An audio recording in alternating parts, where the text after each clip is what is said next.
Bonjour à tous, j'espère que vous allez excellemment bien. Aujourd'hui, on va parler Euro de football. On va revenir sur le match entre l'Espagne et l'Italie. Excusez-moi, cette rencontre qui m'a pas passionné des masses. Pour le dire simplement, j'ai trouvé ce match assez pauvre techniquement. Il y a eu pas mal de déchets. Bon, on va revenir dessus. Avec une situation où l'Espagne est qualifiée avec 6 points et l'Italie dans ballottage pas très favorable. Il va falloir vraiment gagner sa dernière rencontre. Eh bien, n'hésitez pas à vous abonner à la chaîne, à réagir dans les commentaires, à mettre un pouce bleu, à partager la vidéo sur les réseaux sociaux, notamment auprès de vos proches, si vous pensez que ça peut les intéresser. Dans les commentaires, n'hésitez pas à me dire qui vous a plu, qui vous a déçu. EPS 2.0 sur la plateforme de podcast, TikTok, les shorts à la mi-temps et parfois à la fin des matchs, parfois non, ça dépend si j'ai envie ou pas de raconter quelque chose. Si vous avez les moyens et que vous voulez soutenir mon travail, vous pouvez faire un super thanks et je remercie les gens qui le font.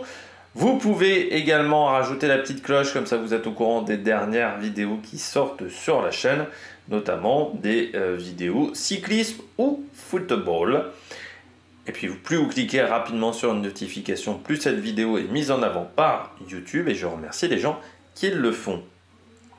Espagne-Italie, comme je disais, match très pauvre parce que d'un côté on a une Italie qui n'a absolument rien proposé, mais vraiment rien.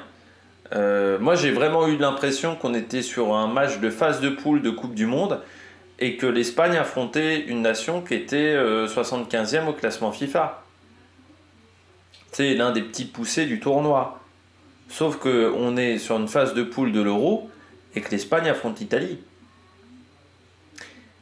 On parle de l'Italie quand même, en termes de nation de football, du vainqueur du dernier Euro. Alors certes, qui n'a pas participé aux 2 dernières Coupes du Monde. Je peux vous dire que quand vous voyez ce match-là, vous comprenez pourquoi cette équipe n'a pas participé aux 2 dernières Coupes du Monde. C'est terrible le niveau affiché par l'Italie sur cette rencontre. Vraiment, l'Italie n'a absolument rien proposé, il n'a absolument rien réussi à mettre en place sur cette rencontre. C'était déjà pas exceptionnel, je trouve, face à l'Albanie. Là, c'était encore pire. Là, c'était vraiment le niveau quasiment zéro du football. Face à eux, une équipe d'Espagne qui surdomine, et qui pourtant n'arrive pas à marquer, parce que le but c'est un but contre son camp. C'est un manque de niveau devant le but qui est assez effroyable du côté de l'Espagne. Moi je ne suis pas plus rassuré par cette victoire de l'Espagne que... Enfin moi je suis toujours aussi inquiet que à cause de la Coupe du Monde, parce qu'on sait très bien que cette équipe lors de la Coupe du Monde avait eu beaucoup de mal à concrétiser certaines de ses occasions. C'est ce qui lui a coûté très cher face au Maroc, notamment, de ne pas réussir à concrétiser les occasions qui étaient pourtant, où elle dominait sur cette rencontre. Je ne sais plus, c'était 82% de possession de balle. Là, ça a été vraiment une domination de l'Espagne pendant 70 minutes, où très clairement, aller au-dessus du lot, c'est de l'attaque-défense, et pourtant, il n'y a que 1-0. Ce qui est quand même très frustrant par rapport, il semblerait, du résumé que j'ai vu, du match qu'elle a réussi à faire face à la Croatie. Donc ouais, c'est inquiétant, et surtout du côté de l'Espagne, c'est pas parce qu'on a gagné et qu'on a 6 points qu'on est forcément qu'on doit forcément se dire on est sur un très bon niveau, qu'on va se qualifier facilement pour les quarts de finale du prochain de l'Euro. Surtout je suis pas sûr qu'un quart de finale ça contente les supporters espagnols. Là c'était vraiment un vrai problème je trouve devant. C'est-à-dire que devant c'est... Voilà, devant, je trouve qu'il leur manque un véritable attaquant. Ça a toujours existé du côté de l'Espagne. Mais surtout très maladroit devant le but, là. Là, ça a vraiment manqué de réalisme.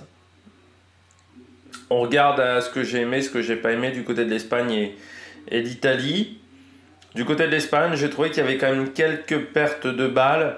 Et surtout, dès qu'ils perdaient le ballon, ils essayaient pas d'aller chercher les Italiens tout de suite. il y avait un petit délai qui leur a coûté cher sur les premières actions de match où l'Italie a été très dangereuse dans ce genre de situation de contre. Parce qu'à la perte du ballon, ils n'essayaient pas tout de suite de le récupérer. Et ça, je trouve que c'est un petit peu une erreur. Une difficulté à rentrer dans les 30 derniers mètres. C'est une équipe qui maîtrise le ballon, mais à certains moments dans cette rencontre, ça ressemblait quand même plus à du handball qu'à véritablement du football. Alors c'est une critique que j'ai régulièrement avec l'Espagne depuis de nombreuses années. Mais là, je trouve qu'à certains moments, oui, ils arrivaient très bien à jouer derrière, contre les différents défenseurs, mais dès qu'il fallait trouver un attaquant, dès qu'il fallait trouver un milieu de terrain, là, il n'y avait plus personne et les passes n'étaient pas bien réalisées. Alors, en plus, bien entendu, la possession, face à une équipe, encore une fois, italienne, qui n'a absolument rien proposé, mais on voit bien que cette équipe espagnole, elle aime avoir le ballon. Ça, c'est vrai que ça a toujours été sa priorité du côté de cette équipe espagnole. Et on le voit, parce qu'encore une fois, sur les passes derrière, ça marche très très bien. C'est comme une équipe qui a quasiment fait 600 passes sur cette rencontre. Donc ça, c'est plutôt très intéressant. Je pensais même que la différence de possession entre l'Espagne et l'Italie était plus importante que ça. C'est que 58-42. Je pensais qu'on était largement au-delà des 65% de possession de balle du côté de l'Espagne. Et pour moi, la précision des passes, par contre, je la voyais plutôt aux alentours de 84-85%. On est quand même à 91%. Beaucoup, par contre, d'imprécision, comme je le disais, devant le but. Beaucoup de fautes. Alors ça a été du côté de l'Espagne, du côté de l'Italie. C'est quand même un match où on est sur 30 fautes dans cette rencontre, 31 fautes même. Ce qui est assez rare de dépasser les 30 fautes au niveau international, surtout que les arbitres sont souvent cléments avec les contacts. Souvent, ils laissent quand même beaucoup jouer au niveau international. 31 fautes et quand même 5 cartons jaunes dans cette rencontre. C'était très haché en première mi-temps même. Il y avait beaucoup de fautes. Alors je trouve que l'arbitre n'a pas aidé aussi à certains moments, mais il y avait beaucoup de fautes. C'était un peu mieux en deuxième mi-temps, et c'était quand même poussif également de ce point de vue-là. Et puis une fin de match qui n'est pas réussie de la part de l'Espagne. À partir de là, 75e minute, je trouve que vraiment il commence à subir par l'Italie, et que l'Italie aurait pu égaliser si elle avait été aussi moins maladroite devant le but. Donc une fin de match qu'il faudra retravailler. Et puis la défense sur les contres qui a été malmenée par l'Italie. L'Italie en fait a été dangereuse que dans ce domaine-là, dans les situations de contre, où là la défense espagnole, ça manque un peu de vitesse, avec notamment le côté Carvaral, le Normand, qui a eu du mal face notamment à Barella, à Pellegrini, à Jorginho, dans ce genre de situation. Donc ça aussi, il va falloir réussir à le corriger très vite du côté de l'Espagne. Donc beaucoup d'imprécisions, parce qu'on est quand même sur 20 tirs, 9 cadrés, et un but seulement. Et surtout, je trouve, alors certes, dans les tirs cadrés, vous avez quand même des tirs qui sont peu puissants aussi de la part des Espagnols. Ça, c'est un problème. Je trouve qu'il y a quand même beaucoup de tirs où Donnarumma n'a pas eu besoin véritablement de faire des claquettes monstrueuses, même s'il a encore été bon, Donnarumma, en tant que gardien. Je trouve que parfois, il n'a pas eu non plus à développer un talent énorme, pour battre les joueurs espagnols. Du côté de l'Italie, c'est dur de trouver du positif dans ce match, du côté de l'Italie. Non, j'ai trouvé que la vitesse des attaques, c'est-à-dire que dès qu'ils avaient un peu d'espace, ils arrivaient à trouver des solutions du côté de l'Espagne. Et en fait, les seuls moments où ils ont trouvé des solutions, c'est quand ils ont amené de la vitesse. Mais ce qui est arrivé tellement rarement. Et quand ils ont réussi à amener de la vitesse, ça a été très intéressant. Pourquoi je dis que ça arrivait tellement rarement? Parce qu'ils ont eu beaucoup de mal à se trouver. C'est-à-dire que la défense passait à l'attaque et la ligne Barella, Jorginho, Fratesi, on l'a quasiment pas vu du match. Et ce qui fait qu'on passait à Chiesa, surtout à Pellegrini, même plus qu'à Chiesa. mais on passait sur des longs ballons, des très très longs ballons, parce que dans le jeu, concrètement, on n'arrivait pas à construire. Ils n'ont quasiment pas construit du match, à part dans les 10 dernières minutes. C'est vrai que pendant toute la rencontre, on n'a absolument pas construit, parce que la ligne défensive par rapport à la ligne d'attaque était... Il y avait des problèmes d'écartement de ligne, en fait. Il y avait un vrai problème tactique, je pense, dans ce 4-3-3. Il y avait trop d'espace entre les lignes, et ce qui fait qu'on avait quasiment impossibilité à se trouver. Il y avait vraiment trop d'espace, ce qui fait qu'on était obligé d'utiliser les longs ballons. Mais je sais pas dans ce domaine-là que l'Italie est la meilleure. L'Italie sait très bien jouer dans les petits périmètres, mais sur les longs ballons, c'était pas forcément efficace. Le pressing était catastrophique. Autant jusqu'à maintenant, on avait quand même plutôt vu des bons pressings. Là, c'était absolument pas coordonné. Là encore, il y avait beaucoup d'espace entre les lignes, ce qui permettait aux joueurs espagnols de s'infiltrer. Donc là, pour moi, il y avait un vrai problème. Beaucoup de fautes, donc comme l'Espagne. Hein, c'est vrai que c'est un match qui n'a absolument pas été propre dans ce domaine-là. Pourquoi ils ont eu également beaucoup de fautes, les Italiens? Parce que quasiment tout le temps en retard sur leur duel. Nico Williams a fait même extrêmement mal aux joueurs italiens.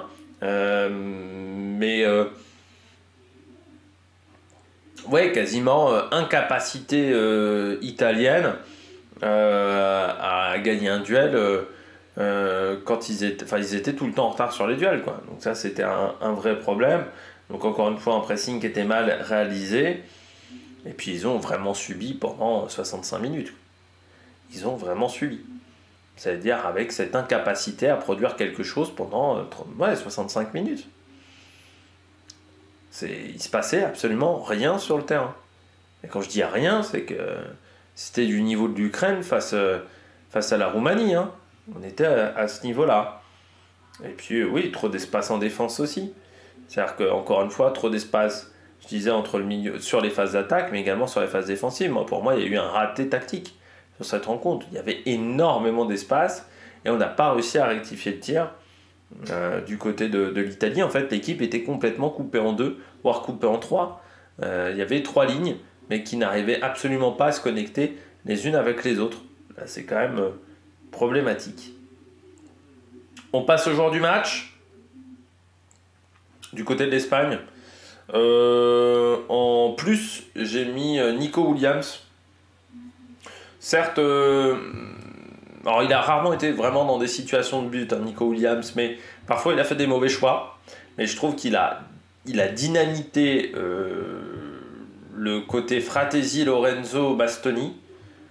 C'est sur une action de Nico Williams qui arrive le but contre son camp de Calafiori. Je trouve que voilà, ça a été... S'il y a un joueur qui pour moi a plutôt réussi sa rencontre, malgré encore une fois du déchet technique, c'est Nico Williams. À l'inverse, je trouve que Fabian Ruiz a été en difficulté. Je trouve qu'il avait beaucoup de mal à lui donner des bons ballons, Fabian Ruiz. Et j'ai mis également Carvajal parce que c'est vrai que je trouve qu'il a été mis en difficulté. Carvajal comme Robin le Normand, qui ont été vraiment mis en difficulté dans beaucoup de situations. Donc ça, c'est des choses qu'il faudra corriger du côté de cette équipe. Parce qu'à certains moments, c'était vraiment difficile. On passe à l'équipe d'Italie. Pour moi, les joueurs qui ont réussi à s'en sortir du côté de l'Italie, c'est difficile à dire, mais je dirais quand même Di Marco. Je trouve que sur ce côté-là, c'est vrai que Lamine Yamal n'a pas apporté grand-chose. Sur les relances, c'est vraiment sur ce côté-là que ça a fonctionné, sur les relances après avoir été un petit peu en difficulté. Donc je trouve que Di Marco a été très bon. Et en flop, je mettrais Barella, qui souvent se faisait... Enfin, encore une fois, cette ligne de 3, Barella, Jorginho, Fratesi, je crois que des 3, c'est quand même Jorginho qui s'en sort le mieux. Mais Barella comme Fratesi ont quand même eu beaucoup de mal à toucher des ballons dans ce match. Parce que souvent, en fait, Di Marco, il passait à Chiesa, ou Di Marco, il passait à Pellegrini, et il sautait en fait Barella On a eu beaucoup de mal à construire de ce côté-là de l'Italie. Donc ça, c'est un petit peu inquiétant du côté de cette formation. Petit bilan du match. Si l'Italie joue de la même manière face à la Croatie, je pense que la Croatie est en capacité vraiment de faire des bonnes choses. Bon, l'Italie est à 3 points, c'est vrai pour le moment, mais la qualification n'est pas assurée. Il va falloir battre ces Croates. Faut aussi espérer que dans le même temps, l'Albanie fasse pas un trop bon résultat face à l'Espagne. Surtout si l'Italie n'arrive pas à gagner face à la Croatie. Mais ouais, pour l'instant, l'Italie, je trouve que dans le contenu du jeu, c'est vraiment pas top. Et du côté de l'Espagne, le dernier match est face à l'Albanie. Ça serait bien quand même de se rassurer sur ce match-là. De se rassurer, de remettre la machine en route. C'est toujours compliqué le deuxième match, hein, on voit. Pour l'Espagne, l'Allemagne s'en est un peu mieux sortie que l'Espagne, mais c'était quand même pas folichon. J'espère que l'Espagne arrivera à faire un grand match face à l'Albanie, et surtout un match sur demi-temps, ce qui est un petit peu le problème pour le moment de cette formation. Eh bien, j'espère que vous avez aimé cette vidéo. Si vous avez aimé cette vidéo, n'hésitez pas à vous abonner à la chaîne, à réagir dans les commentaires, à mettre un pouce bleu, et puis nous, on se retrouve pour de nouvelles aventures sur la Mec Production. Ciao, ciao!